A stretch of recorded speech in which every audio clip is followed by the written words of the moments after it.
నమస్తే welcome to LTV news ముందుగా headlines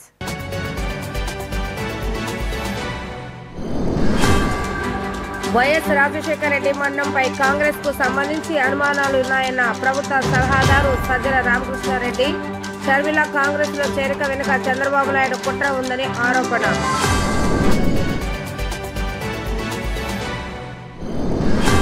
Tenali నియోజకవర్గ నేతలతో జనసేన రాష్ట్ర ప్రధాన కార్యదర్శి నాగబాబు భేటీ సంక్షేమం పేరుతో జగన్ మాయ చేస్తున్నారని విమర్శ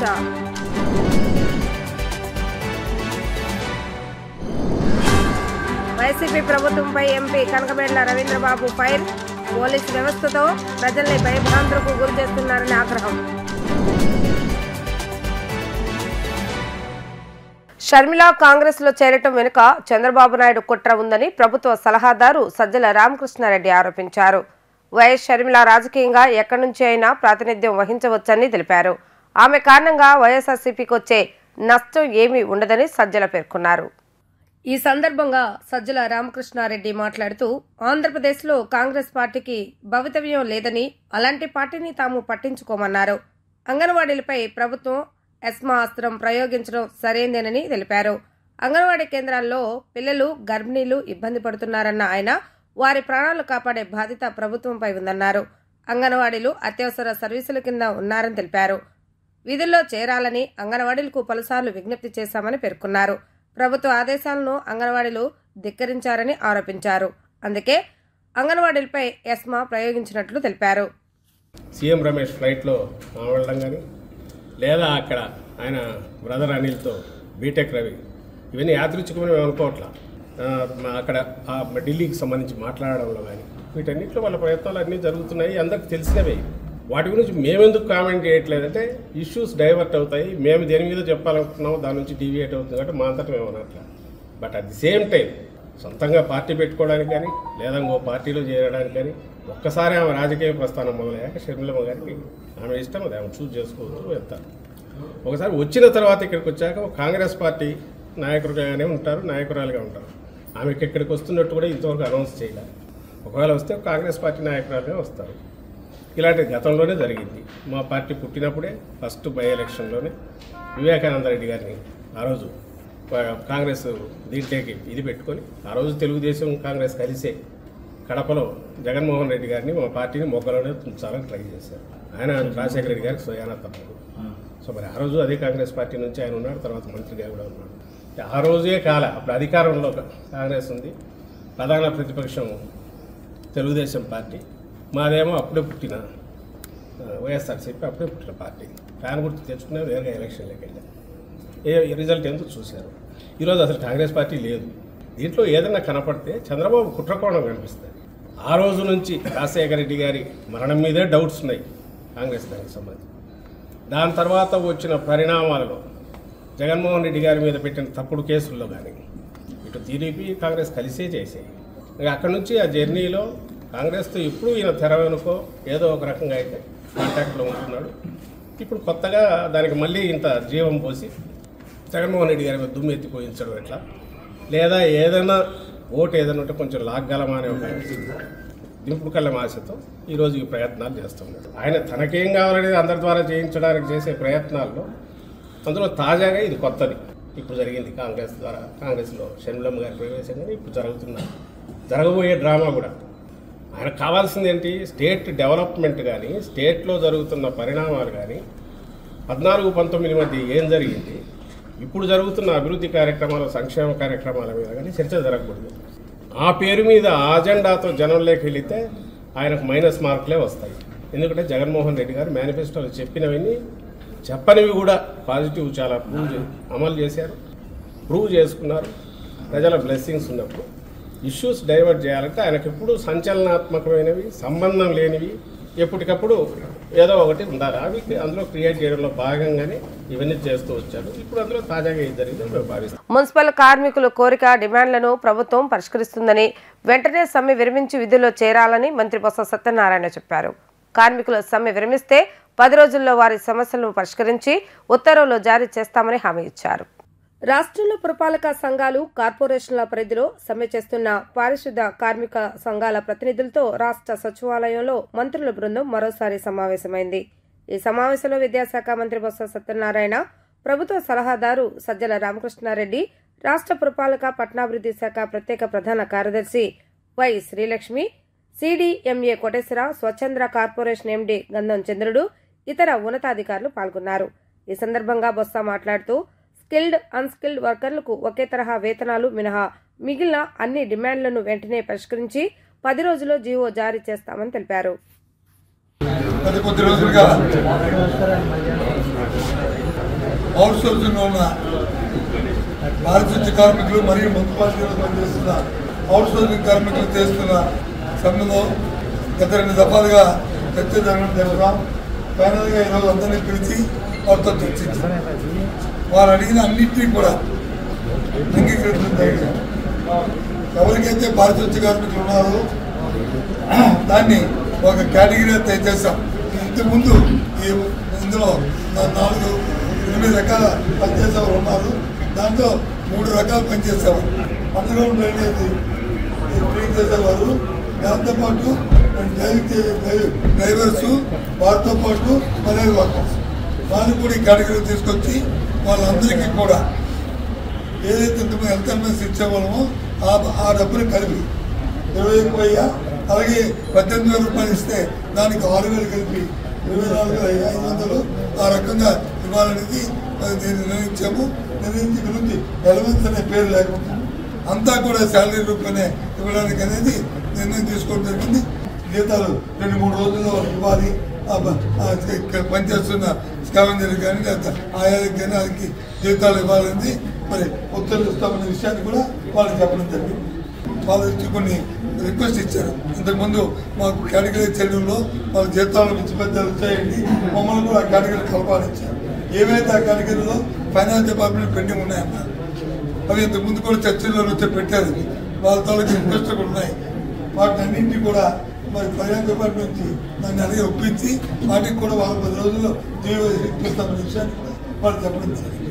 ప్రభుత్వ పాలన బాగుంటే ప్రస్తుతం ఉన్న వైసీపీ ఎమ్మెల్యేలు మార్చుతూ టికెట్లు నిరాకరించడం ఎందుకని ఎమ్మెల్యేలను కాదు ముఖ్యమంత్రిని మార్చాలని ప్రజలు నిర్ణయం తీసుకున్నారని జనసేన రాష్ట్ర ప్రధాన కార్యదర్శి కొణిదెల నాగబాబు అన్నారు. మరోసారి జగన్ వస్తే 50% మంది రాష్ట్రం వీడి వెళ్తారని, జగన్ దించేందుకు ప్రజలు సిద్ధంగా ఉన్నారని వ్యాఖ్యానించారు. సంక్షేమం పేరుతో జగన్ మాయ చేస్తున్నారని విమర్శించారు. టీడీపీ జనసేన ప్రభుత్వం వచ్చాక సంక్షేమం అభివృద్ధి చేస్తామని చెప్పారు.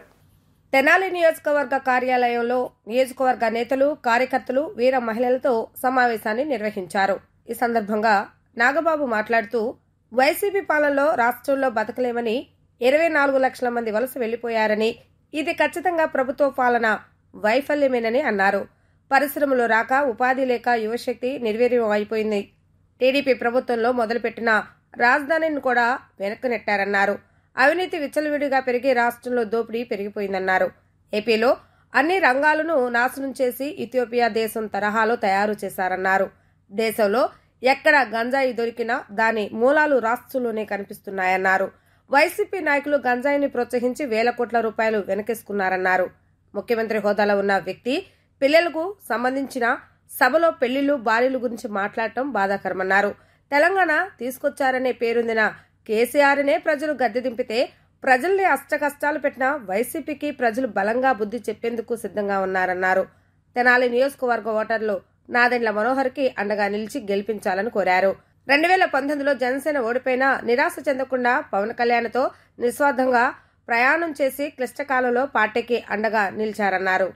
నెక్స్ట్ ఎలక్షన్స్లో ఎలా వెళ్ళాలి, నెక్స్ట్ ఎలక్షన్స్లో మనం ఎలా గెలవాలి, గెలిచి మనం ఎలా అనే ఆలోచనతో కాదు, పదవి మీద మనం అధికారం పెట్టాలని కోరికలు. అందుకని గత 10 సంవత్సరాల నుంచి జయాపజయాలకు అతీతంగా ఫైట్ చేస్తున్నాం. పవన్ కళ్యాణ్ గారు, మనోహర్ గారు గెలిచినోడి పక్కన కొన్ని వందల మంది చేరతారు, లక్షల మంది, కోట్ల మంది చేరతారు.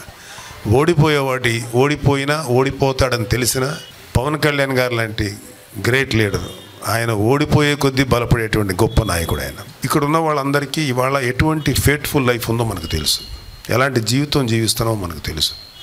ఎందుకంటే మాకు కష్టం లేదు కాబట్టి మిగతా వాళ్ళు ఎట్టిపోయినా పర్వాలేదు అనుకునేటువంటి వ్యక్తులు కాదు. ఎందుకంటే మాది ఆంధ్రప్రదేశ్, ఇక్కడే పుట్టినోళ్ళం. గుంటూరు, బాపట్ల, పొన్నూరు, కనిగిరి ఈ ఏరియాలో అంతా తిరిగిన వాళ్ళు. మా నాన్నగారు ట్రాన్స్ఫర్స్ తిరిగారు. పల్నాడు ఈ ఏరియా అంతా మాకు బాగా కొట్టిన పిండి. సో మాకు ఈ పెయిన్ ఏంటో తెలుసు. 2019లో జనసేన ఓడినప్పటి నుంచి చాలామంది నాయకులు జనసేన వదిలిపెట్టి వెళ్ళిపోయారు, కార్యకర్తలు తప్ప. ఆ టైంలో ఒక లెవెల్లో తెనాలి నుంచి పోటీ చేసి ఓడిపోయినా సరే పవన్ కళ్యాణ్ గారు మీరు గెలిస్తే నాకేం అబ్జెక్షన్ లేదు, హ్యాపీ. కానీ మీరు ఓడిపోతే మాత్రం లైఫ్ లాంగ్ మీతోనే ఉంటాను, మీతోనే ట్రావెల్ చేస్తానన్న ఒక గొప్ప వ్యక్తి, గొప్ప లీడర్షిప్ క్వాలిటీ ఉన్న వ్యక్తి నాదెండ్ల మనోహర్ గారు. అందుకని ఆయన అంటే మా అందరికీ చాలా ఇష్టం. ఇవాళ ఎవరు ఎన్ని చెప్పినా సరే, ఎన్ని మాట్లాడినా సరే, మనోహర్ గారు జనసేనలో పవన్ కళ్యాణ్ గారి తర్వాత అత్యంత ముఖ్యమైన నాయకుడు ఆయన. మీలో చాలామంది ఇక్కడ మన మహిళా నాయకురాళ్ళు లేకపోతే వీర మహిళలు ఉన్నారు, మీరందరూ పెద్దవాళ్ళు ఉన్నారు. మామగారిని చూసి అల్లుడి గారికి ఓటేశారు, తండ్రిని చూసి కొడుకు ఓటేశారు. ఒక్కసారి మీ పిల్లలను చూసి పవన్ కళ్యాణ్కి ఓటేయండి అన్నారు. ఒక వీర మహిళ అన్నమాట. చాలా ఇన్స్పైర్ అయ్యా, ఎంత గొప్పగా చెప్పింది ఏబిడని. నేను అంటే ఒక 10 years బ్యాక్ ఈ తెలంగాణ విడిపోతున్నప్పుడు బాధపడటం అంటే మనకు లేదు కదా హైదరాబాద్ లాంటి రాజధాని, ఎలాగ మరి మన ఆదాయం ఎట్లాగా, మన ప్రజలకు ఎట్లా ఆలోచిస్తున్నప్పుడు ఈ మాట చెప్పారు కదా, ఇంగ్లాండ్ లాగా అయిపోద్ది, ఫ్రాన్స్ లాగా అయిపోద్ది మన ప్రజలని. నిజంగా అయిపోయింది. ఇవాళ ఎలా అయిందంటే ఇథియోపియా లాగా కరువు ప్రాంతాలు ఉన్నాయి కొన్ని ఆఫ్రికా దేశాలు, అలాంటి పరిస్థితులు ఉన్నాయి. ఇవాళ ఎప్పుడు వలసలు వెళ్ళిపోతారు. ఇక్కడ బతకలేక పక్క రాష్ట్రాలకి, పక్క దేశాలకి, మనకైతే రాష్ట్రాలకు వలస వెళ్ళిపోతారు. శ్రీకాకుళం, ఈ రాయలసీమలో వలసలు ఎక్కువ. కొంచెం మీకు ఈ గుంటూరు, కృష్ణా, వెస్ట్ ఈస్ట్లో కొంచెం బెటర్. కానీ ఫస్ట్ టైము 23 నుంచి 24 లక్షల మంది ప్రజలు వలస వెళ్ళిపోయారు. ఇది బిగ్గెస్ట్ అంటే సమస్య ఆంధ్రప్రదేశ్కి. అంటే ఇక్కడ బతకలేక వెళ్ళిపోతున్నారు. ఇప్పుడు నేను చాలామంది ప్రజల దగ్గర కలిసినప్పుడు అన్ని కులాల వాళ్ళని కలిశాను. యాదవాస్, ఫిషర్మెన్, సెట్టిబలిజీ కమ్యూనిటీ వాళ్ళు, ఇక name any community, SC, ST, ఈ వర్గాల వారందరినీ, బీసీ వర్గాల వారందరినీ కలిసినప్పుడు వాళ్ళు మాకు భవంతులు కావాలి, మాకు బంగారం కావాలన్నారు. వాళ్ళు అడిగేవి చాలా బేసిక్ ఎమ్యూనిటీస్. వాటర్ కావాలి, విద్యుత్తు కావాలి, నీటిపారుదల సౌకర్యం కావాలి. ఇవి కాకుండా మా పిల్లలకు చదువు కావాలి, మాకు సరైన వైద్యం కావాలి. ఇవి కూడా ప్రొవైడ్ చేయలేకపోతే ఆ ప్రభుత్వం అంత పనికి మాలిన ప్రభుత్వం ఏది లేదు. బేసికల్గా కొంతమందికి ప్రాంతాల వారీగానో, కులాల వారీగానో, మతాల వారీగానో చిన్న చిన్న అభిప్రాయ భేదాలు, రిఫ్ట్స్ ఉంటాయి. ఈ వైసీపీ ప్రభుత్వం ఉన్నదాన్ని ఏదన్నా ఉంటే తగ్గించాల్సిన పోయి ఇంకా బాగా పెంచి, తద్వారా divide and rule among people చేసి ఏమి బాగుకోవాలని చూస్తారో చాలా అలాంటి పనులు చేసి చాలా అవినీతి, అంటే ఒక రాక్షసత్వంతో కూడినటువంటి పరిపాలన చేస్తున్నారు. సో మాకు చాలా ఫ్రస్ట్రేషన్ ఉంది. ఇలాంటి ప్రభుత్వాన్ని గద్దె దించాలి. ఒక్కటైతే మీ అందరికీ మేము జనసేన తరఫున మేము ప్రామిస్ చేయగలం, ఎవరెవరైతే తప్పులు చేశారో, ఎవరెవరైతే దుర్మార్గాలు చేశారో ప్రతి వాళ్ళని న్యాయస్థానాల ముందు నిలబెట్టి ఎంత మంది ప్రజలకి ఎవరెవరికి అన్యాయం జరిగిందో వాళ్ళందరికీ న్యాయం జరిగేలాగా జనసేన ప్రభుత్వం చర్య తీసుకుంది. 4 సంవత్సరాల 9 నెలల జగన్మోహన్ రెడ్డి పాలన విధ్వంసకరం, నియంతృత్వ, అవినీతి, అబద్ధాలమయమని టీడీపీ రాజ్యసభ సభ్యుడు కనకమెళ్ల రవీంద్ర కుమార్ ధ్వజమెత్తారు. పోలీస్ వ్యవస్థతో ప్రజల్ని భయభ్రాంతులకు గురిచేసి రాష్ట్రాన్ని భ్రష్టు పట్టించారని ఆయన మండిపడ్డారు. టీడీపీ రాష్ట్ర కార్యాలయంలో మీడియా సమావేశంలో ఆయన మాట్లాడుతూ ఆంధ్రప్రదేశ్ విడిపోయినప్పుడు జరిగిన నష్టం కంటే జగన్మోహన్ రెడ్డి పాలనలో జరిగిన నష్టమే ఎక్కువ అని తెలిపారు. రాష్ట్రం తిరిగి కోలుకోవటానికి కనీసం 15 ఏళ్లు పడుతుందన్నారు. 2024 ఎన్నికల్లో టీడీపీ జనసేన ప్రభుత్వాన్ని గెలిపించి చంద్రబాబు నాయుడు ముఖ్యమంత్రిని చేస్తేనే రాష్ట్రానికి విముక్తి అని, ప్రజలకు సంతోషమని వెల్లడించారు. 99% హామీలు అమలు చేశామంటూ ప్రజల్ని మోసగించడం కాదని, టీడీపీ ప్రశ్నలకు వైఎస్ఆర్సీపీ ప్రభుత్వం సమాధానం చెప్పాలని కనకబెడల డిమాండ్ చేశారు. 85% హామీల అమల్లో ఫెయిల్ అయిన టీడీపీ ముద్రించిన పుస్తకంలోని అంశాలపై వాస్తవాలతో శ్వేతాపత్రం విడుదల చేసే ధైర్యం జగన్మోహన్ రెడ్డికి ఉందా అంటూ కనకబెడల రవీంద్ర కుమార్ జగన్ ప్రభుత్వాన్ని ప్రశ్నించారు. జగన్మోహన్ రెడ్డి గారి వైఎస్ఆర్సీపీ గవర్నమెంట్ పాలన ఎలా ఉన్నది అనేది ఇంతకాలం మేము ప్రతిపక్షంలో ఉండి గత 4 సంవత్సరాల 9 నెలలుగా మేము గొంతు చించుకు చెప్పినా ఎదురు తిరిగి తిట్టిన వాళ్ళు తప్ప దాన్ని సమాధానం చెప్పలేనటువంటి పరిస్థితుల్లో మంత్రులు, ముఖ్యమంత్రి ఉన్నారు, సలహాదారులు. వాళ్ళ పార్టీ ఎమ్మెల్యేలు స్వయంగా మేము మా హామీలు అమలు జరపలేము, జనంలోకి వెళ్ళే పరిస్థితి లేదు అని చెప్పేసి బాహాటంగా చెప్పడం జరుగుతున్నది, బహిరంగంగా చెప్పడం జరుగుతున్నది. ఎన్నికల ముందు 2014 ఎన్నికల ముందు, 2019 ఎన్నికల ముందు కానీ మా ప్రకారం ఆయన ఇచ్చినటువంటి 100% హామీల్లో 15% మాత్రమే అమలు చేశారు. మిగతా 85% పూర్తిగా అమలు చేయకుండా ప్రజలకు కల్లబల్లు కబుర్లు చెప్పి కాలక్షేపం చేస్తున్నారు. మద్య నిషేధం చేశాకే ఓట్లు అడుగుతా, ఇది ఎన్నికల ముందు చెప్పింది. ఇప్పుడు జరుగుతున్నది ఏమిటి? మద్య నిషేధాన్ని దశల వారీగా పెంచుకుంటూ బ్రాండ్లు మారుస్తూ లోకల్ బ్రాండ్లు పెట్టుకుని ప్రజలతో కలుషితమైనటువంటి మందును తాగిస్తూ వాళ్ళ ఆరోగ్యాలతో, జీవితాలతో చెలగాటం ఆడుతున్నారు. విపరీతమైన ధరలకు అమ్ముకుంటూ 95% నగదు రూపంలో మద్య వ్యాపారం చేస్తున్నారు. దానికి కారణం ఏమిటంటే మద్య నిషేధంలో అంతులేని అవినీతి జరుగుతున్నది. ఇకపోతే మీరు ఇంకేం హామీ ఇచ్చారంటే మొట్టమొదటిగా ఇంకొచ్చినటువంటిది అసలు హోదా, ప్రత్యేక హోదా మేము సాధించి యువతకి ఉపాధి హామీని కల్పిస్తాము. మీ ఎంపీలతో రాజీనామా డ్రామాలు ఆడించారు 2019కి ముందు. 19లో మీరు అధికారంలోకి వచ్చారు, 22 మంది ఎంపీలు ఉన్నారు, రాజ్యసభలో 9 మంది ఎంపీలు ఉన్నారు. ఈ రోజున మీకు ఏ రోజైనా సరే ప్రత్యేక హోదా కోసం పార్లమెంట్లో మీరు పోరాటం చేశారా? కేంద్ర ప్రభుత్వాన్ని డిమాండ్ చేశారా? ఇక మూడవది, అసెంబ్లీ సాక్షిగా ప్రతిపక్ష నాయకుడి హోదాలో ఆయన ఏమని హామీ ఇచ్చారు? విజయవాడ గుంటూరు మధ్యన మీకు 30 ఎకరాలు ఒకే చోట దొరికే చోట తీసుకుని 30,000 ఎకరాలు రాజధాని నిర్మించండి, పెద్ద నగరాన్ని నిర్మించండి, ప్రాంతాల మధ్య విద్వేషాలు రెచ్చగొట్టడం మాకు ఇష్టం లేదు కనుక మీరు రాజధాని నిర్మిస్తే పూర్తిగా మనస్ఫూర్తిగా సహకరిస్తాము అన్నారు. మీరు అధికారంలోకి వచ్చినాక ఏం చేశారండి? ఈరోజు వరకు రాజధాని లేని రాష్ట్రంగా, ఒక అనాథ రాష్ట్రంగా తీర్చిదిద్దారు. 3 రాజధానుల పేరుతో చంద్రబాబు నాయుడు గారు కట్టిన బిల్డింగ్స్లో ఉండి మీరు పాలన చేస్తూ పూర్తిగా అస్తవ్యస్తం చేశారు, రాష్ట్రాన్ని విధ్వంసం చేశారు. ఎందుకు మీకు 3 రాజధానుల ఆలోచన వచ్చింది? ఒకవేళ ఆలోచన వస్తే ప్రతిపక్ష నాయకుడిగా మీరు చెప్పినటువంటి హామీ సంగతి ఏమిటి? ఇవి అన్నీ ఓట్లు వేసుకుని మీరు గెలవక ముందు చెప్పిన మాటలు, గెలిచినాక మాట మార్చిన మాటలు, మొత్తం ఈ హామీల వైఫల్యంలో మడం తిప్పినటువంటి విషయాలపైన, వీటన్నిటిపైన మీరు పూర్తిగా రాతపూర్వకంగా శ్వేతపత్రాలు విడుదల చేసి ధైర్యం మీకున్నదా?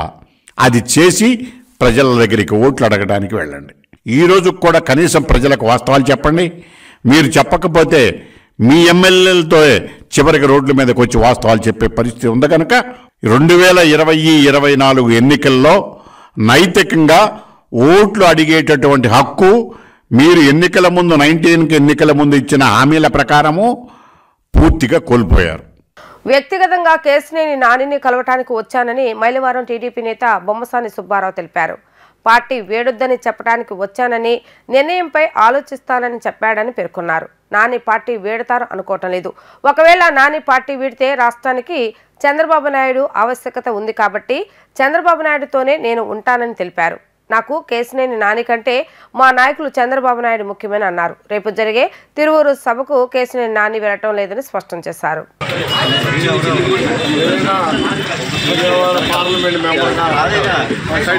ఉన్నారు కాబట్టి మంచి నిర్ణయం చేయమని చెప్పి రిక్వెస్ట్ చేసాం. చంద్రబాబు గారిని కూడా ఒకసారి మాట్లాడటానికి ప్రయత్నం దిశగా ఆలోచన చేయమని చెప్పి రిక్వెస్ట్ చేయడం జరిగింది. నేను కూడా ఆలోచిస్తున్నానని చెప్పారు. తిరువూరు సభకైతే రాదు, పార్టీ కోసమే అడిగాం. వ్యక్తిగతంగా మేము తెలుగుదేశం పార్టీలో ఉన్నాం కాబట్టి ఆయన ఇప్పటి వరకు మాకు నాయకుడిగా ఉన్నారు కాబట్టి మేము ఆయన నాయకత్వంలో మేము ఇక్కడ గౌరవప్రదంగా ప్రజలకి కొన్ని కార్యక్రమాలు చేశాం కాబట్టి ఆయన తెలుగుదేశంలోనే కొనసాగితే బాగుంటుంది అనేటటువంటి అభిప్రాయంతో మేము అడుగుతున్నాం. వచ్చే నెల 5వ తారీఖు వరకు కదా అండి అన్నారంటే ఆలోచిస్తున్నాను. ఇంకా దాని మీద ఏమి ఫైనలైజేషన్ లేదని చెప్పడం జరిగింది. స్పీకర్, లోక్సభ స్పీకర్ గారు చంద్రబాబు అంటే ఏదో గ్యాప్, కమ్యూనికేషన్ గ్యాప్ వచ్చినటువంటి పెద్దల ద్వారా వచ్చిందా, మరి ఎలా వచ్చింది అనేది ఇక్కడ ఒక ఇబ్బందికరంగా ఉంది. మరి వచ్చిన పెద్దలేమో మేము ఆ మాట అనలేదంటున్నారు. మరి ఎంపీ గారి దగ్గర ఉన్నటువంటి పరిస్థితుల ప్రకారం ఏమో వాళ్ళు అన్నమాట వాస్తవేనని చెప్పి అంటున్నారు. ఈ కమ్యూనికేషన్ గ్యాప్లో ఇదంతా ఇష్యూ వచ్చింది. ఆ గ్యాప్ని సరి చేయడానికి ప్రయత్నం చేయమని చెప్పి రిక్వెస్ట్ చేశాం. ఇక్కడ ఉన్న ప్రతి మనిషి నాని గారిని రిక్వెస్ట్ చేస్తూనే ఉన్నారు. వార్తలు ముగించే ముందు హెడ్లైన్స్ మరొకసారి.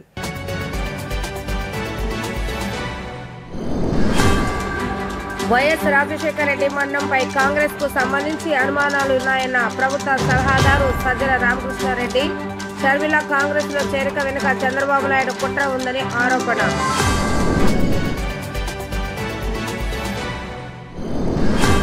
తెనాలి నియోజకవర్గ నేతలతో జనసేన రాష్ట్ర ప్రధాన కార్యదర్శి నాగబాబు భేటీ. సంక్షేమం పేరుతో జగన్ మాయ చేస్తున్నారని విమర్శ.